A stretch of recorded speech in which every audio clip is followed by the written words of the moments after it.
Nearly 4 decades ago, I started out on a journey to learn why dogs over the age of 6 months are surrendered and euthanized at such a high rate, why shelters and rescue organizations struggle to hone these dogs, and why people feel as though they're failing their dog. Today, in North America and globally, domestic animal welfare is in a state of crisis. In the U.S., 3.3 million dogs are surrendered to shelters yearly, with behavioral reasons documented as one of the leading concerns. Dogs over the age of 6 months are the most likely to be surrendered and euthanized, and the least likely to be fostered and adopted. Adolescent dogs, those between the ages of 6 to 24 months, are often described as bratty, defiant, adolescent-like, and older dogs as stubborn or elusive. Scientific studies show an increase in unwanted behavior and a decrease in the human-canine bond as puppies move into that adolescent stage. Those scientific studies, along with mainstream dog training, use exclusively conditioning methods. Now, for any of you who have had a dog, you probably inherently did some form of conditioning training. Your dog pees on the carpet, bad dog. Your dog pees outside, good dog, give a treat. Conditioning methods use reinforcements to teach right from wrong, making them very effective with puppies. But dogs often know right from wrong, and if they don't, they can learn it very quickly. So continuing to use a method designed to teach right from wrong makes no sense, and dogs know it. Other forms of conditioning method aims to change perception of a stimulus, causing an uncomfortable feeling, leading to an unwanted behavior. But dogs, as with humans, don't always want to be told how to feel about something, and when we do that, they feel that they're misunderstood. Dogs can also think cognitively, meaning they can reason, problem solve, and employ logic. For example, dogs know how the lever on a garbage pail works, and they know it's wrong to get into the garbage, so they don't do it, unless they want to annoy us. Dogs, as with humans, can understand the larger concept. A 3-year-old child shares because he wants the reward. A 13-year-old understands that it's a social norm and creates ways to share. A young adult will do what they want to do and make that decision. Due to this, parents adapt the way they parent. They're provided with skills, methods, and techniques proven effective in different life stages. But mainstream dog training is confined to conditioning methods, designed to teach right from wrong and shape feelings. For dogs, humans, and the industry to thrive, we need to empower ourselves with a method designed to respect all animals as sentient beings. So, did I know any of this when I started my journey? No. In the early 90s, I fostered some dogs, and then I opened a pet care service. And I only took in dogs over the age of 6 months. And I noticed the struggles that my clients were having. So over the next decade, I took in hundreds of rescue dogs into my tiny urban home. And through this grassroots, hands-on approach, I learned how to relate to dogs in that adolescent stage, how to address behaviors associated with anxiety and aggression, and how to effectively rehome these dogs. Rescue organizations referred me. Toronto Humane Society acknowledged my achievements, and media shared my story. I unintentionally became a dog behaviorist, purely based on the method I learned from dogs. From 2014 to 2022, I had approximately 100 clients per year, and I did a lot of pro bono work. And this set the foundation for qualitative studies and case studies. And one of the most interesting statistics is that 98% of those people had hired 1 to 3 trainers before hiring me, including behavioral veterinarians. They thought those trainers were doing different methods, but they were just doing different versions of conditioning methods. And they liked those trainers. They thought they were good. It was just a method that was limiting or ineffective. So they were told to use coping mechanisms. Shut your curtains, walk at midnight, be patient, increase rules and boundaries, try the dog on medication, even surrender and euthanize. So those people asked me why those trainers didn't know my method. So I set out to spread awareness. I created a podcast, I published a book, I secured media spots, and I spoke at conferences. And this was going really well. Since the industry does not have a governing regulatory body, I reached out to dozens of organizations that influence dog trainers.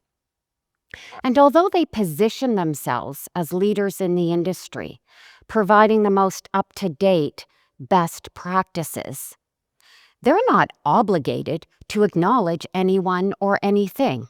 So they dismissed me, along with a solution that we all needed to solve a problem we were all trying to solve. For decades, the industry has fueled debates between conditioning trainers based on the reinforcements that they used. So naturally, those trainers demanded to know what reinforcement I use. My method doesn't use a reinforcement. This negated everything they've been taught, that it's impossible to work with dogs unless you use a reinforcement, and that the only non-aversive, effective method is positive reinforcement training. I was beginning to see the barriers engulfing this industry. And that's when a man named Mike Burns reached out. It was around 2020. He is a retired child trauma rehabilitation expert. And he explained to me that my method adheres to the principles and practices of cognitive behavioral therapy, or CBT. I dove deep into studying the psychology behind CBT and conditioning methods. I took a PhD course on animal cognition and emotions. And I talked to scientists and neuroscientists and psychologists and other experts, and this solidified. My method is grounded in CBT. Instead of using reinforcements, CBT establishes cognitive exercises that practice resetting the brain and preventing unhealthy thought patterns. CBT encourages processing and decision-making and understanding emotions. Dogs resonate with it for the same reason humans do. It feels good to be understood, to self-regulate, to be in control of our emotions. And this leads to intrinsic motivation. Had those scientific studies that I mentioned earlier used cognitive exercises instead of reinforcements, they would have seen an increase in the human-canine bond and a decrease in unwanted behavior. And instead of concluding that these dogs are behaviorally challenging, they would have recognized that we just need to change our method as dogs go through life stages. In 2022, I took a course on canine brain development in different life stages. It's a popular course with dog trainers. It was put on by Dr. Kathy Murphy, a neuroscientist and behavioral veterinarian. And she admits the challenges in using conditioning methods during that adolescent stage. But she says that there is nothing we can do. So she recommends coping mechanisms and patience, and continuing to use the same positive reinforcement training method that was effective in puppyhood into adolescence, even though we know that this strategy can be counterproductive. And what about the dogs that didn't have a positive puppyhood? Street dogs employ a high level of cognitive skills, and they're intrinsically motivated. That's why they're still alive. Experts admit the challenges in domesticating these dogs because conditioning methods cannot replicate that level of cognition or provide intrinsic motivation. Putting these dogs in a shelter is a death sentence. So they recommend keeping them in their environment. And for us to change our terminology from street dogs to free roaming dogs. Sounds better, doesn't it? Well, some of those dogs do well, and community members care for them. But it really is simply sugarcoating the issue. Fostering and adopting has decreased. Relinquishment has increased because standard integration programs cannot meet the needs of these dogs, whereas integration programs using cognitive exercises have a high success rate. With open discussions around mindfulness, mental health, and therapy, and an increased acceptance of all animals as sentient beings, there's an increased interest in human therapeutic practices for non-human animals. Marc Bekoff, an ethologist and animal advocate, interviewed me for his column in Psychology Today magazine. We discussed cognition, emotion, autonomy, and agency. And while conditioning methods can provide choice, option, and canine enrichment, they cannot reach a level of decision-making, self-regulation, and intrinsic motivation. I'm not here to debate dog training methods. All methods have a purpose, a design, and limitations. That's why we need more than one. People don't give up their dog because of behavior or because they're impatient, but because what they're doing isn't working, and then they're told that there's nothing else they can do. We don't have to follow self-imposed leaders who choose to justify over rectify. There is no justification for the inconceivable number of dogs in shelters, circling around in the rescue system, on the euthanasia table, and on the streets feeling unloved, unwanted, and misunderstood. I have seen an enormous number of dedicated professionals and motivated volunteers just give up. They deflate.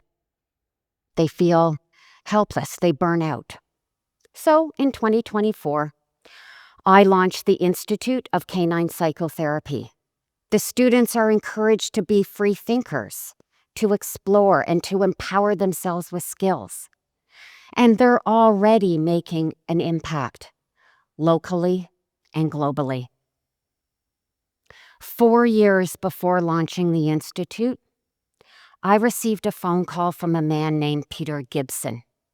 I had no idea who he was. He shared with me a story that happened when he was 17 and I was 7 years old, and we lived in the same small town. One day, his family dog Flash decided to take himself for a walk. My parents found Flash and brought him into our home, and Peter came over, and he and my parents ended up chatting for a couple of hours. The following evening, my parents were killed by a drunk driver. Shortly after that, Peter saw me walking through the schoolyard by myself. He didn't say anything. He didn't know what to do. Everyone wanted the best for me, but when people feel like they don't have the skills, they shy away. They simply hope somebody else will be that someone to do something.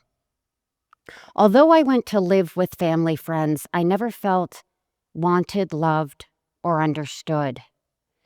Even as a child, I knew there had to be another way, and I ended up learning that from dogs. I owe my entire personal and professional journey to the dogs that granted me the opportunity to learn from them. And in their honor, I invite you to join me in the global movement for sentience for all animals. My dog fight represents breaking free, empowering ourselves. We all have within us a dog fight, and that is what makes our collective mission possible. Thank you. Thank you.